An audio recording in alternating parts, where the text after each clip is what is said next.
Hi friends, good morning. আমি সুস্মিতা। কেমন আছেন সবাই? আশা করছি সবাই খুব ভালো আছেন, সুস্থ আছেন। তো আবার একটা নতুন ভিডিও নিয়ে আপনাদের মাঝে হাজির হলাম। আশা করছি সবাই ভিডিওটা শেষ পর্যন্ত দেখবেন। তো চলুন ভিডিওটা স্টার্ট করা যাক। আর এই যে এখন দেখছেন আমি স্নান করে চলে এসেছি। এসে এই যে আয়নার সামনে একটু রূপচর্চায় বসে গেছি। তো একটু গোলাপ জল স্প্রে করে নিচ্ছি মুখে, দিয়ে তারপরে একটু ময়শ্চারাইজার লাগিয়ে নিচ্ছি, আর তারপর সানস্ক্রিন। এখন যা রোদ্দুর, না লাগালেই নয়, এই আর কি অবস্থা। তো গরমে এই যে স্নান করে এসেছি, কিন্তু মনে হচ্ছে না দেখে যে স্নান করে এলাম, আবার ঘেমে গেছি। কিছু করার নেই। আর আমাদের বাড়িতেও খুব গরম, যেহেতু টিনের ঘর, তো সেই কারণেই আর কি। তো এরপর যাব মায়ের কাছে রান্নাঘরে। আর আজকে আমাদের বাড়ি ফিরে যাওয়ার পালা।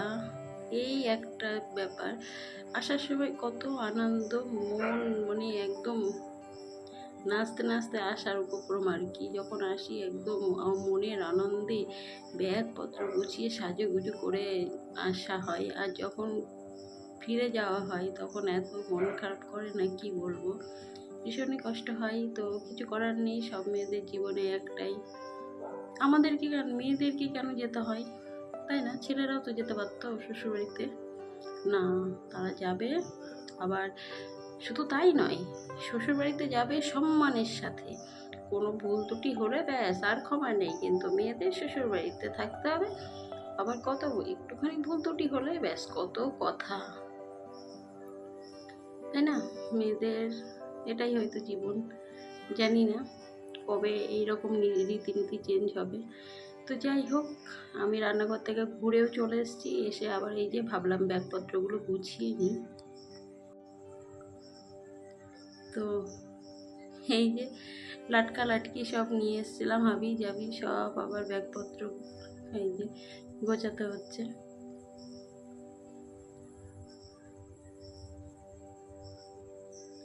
কোথায় চেন, কোথায় আংটি, কোথায় ক্লিপ, আর এই যে নখের এই যে নেল এক্সটেনশনের যে নেলগুলো, সেটাও নিয়ে এসেছিলাম। আমি ভেবেছিলাম যে বাড়িতে যদি খুলে যায় ষষ্ঠীর সময় তো পরা যাবে, তো সেটাই, হ্যাঁ, সেম কেস হয়েছিল। তো আমি আজ যে যাবার ফেরার পথে আমি আবার নেল করে নিয়েছি। তো এই যে তারপরে আবার মা আচার আমার জন্য বানিয়ে রেখেছিল, আচার, আমসত্ত্ব, আমের চাটনি, এইসব বিভিন্ন জিনিস আর কি। তো সেই সবগুলো আমাকে সব প্যাকেটে প্যাকেটে করে তুলে দিচ্ছে, কেন কৌটো করে তো নিয়ে যাওয়া সম্ভব না, তাহলে মানে সে আর ব্যাগ থাকবে না, ভারীতে আমি আর টেনে নিয়ে যেতে পারবো না। এই যে এইগুলো হচ্ছে ঝাল আমসত্ত্ব, হ্যাঁ, টক ঝাল মিষ্টি, তিনটেই দারুণ বানিয়েছে। খেয়ে এত, মানে কি বলবো, আমার ছেলে তো ভীষণ ভালো লেগেছে ওর, মানে ও সারাক্ষণ খেয়ে যাচ্ছে ছেলে এরকম। আর খুব সুন্দর মা আচার বানায়, এটা হচ্ছে তেল আচার। আর যেগুলো আছে সেগুলো সব মিষ্টি, কিন্তু দারুণ হয়েছিল। কোনোটা শুধু মিষ্টি, কোনোটা মানে ঝাল মিষ্টি, দারুণ দারুণ হয়েছিল। কোনটা টক ঝাল মিষ্টি। আর এই যে এক বয়াম পুরোই তেল আমটা আমাকে দিয়ে দেবে।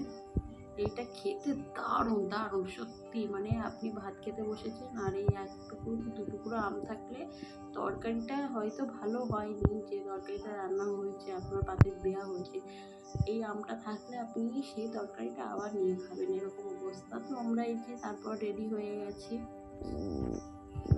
যেহেতু আমরা বাড়ি ফিরে আসবো, সেই জন্য মা ডোডোকে সাজিয়ে গুছিয়ে দিচ্ছে, বলছে আমি রেডি করে দিচ্ছি, তুই যা তোর কাজ কর। তো সেই জন্য আমি চাপ নিইনি। আর এই যে এখন আমরা মাকে টাটা করে দিয়ে চলে যাচ্ছি স্টেশনের দিকে।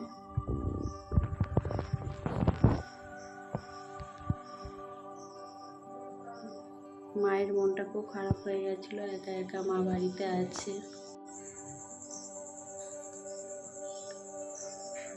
আর এই যে আমাদের তারকনগর স্টেশন।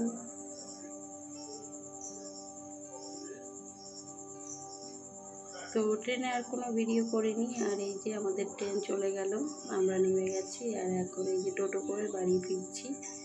তো আজকের ভিডিওটা কেমন লাগলো জানাবেন, ভালো লাগলে অবশ্যই একটা লাইক করে দেবেন, আর অবশ্যই আমার পাশে থাকবেন। তো দেখতে দেখতে এই যে টোটো করে আমরা বাড়িতে পৌঁছে গেছি।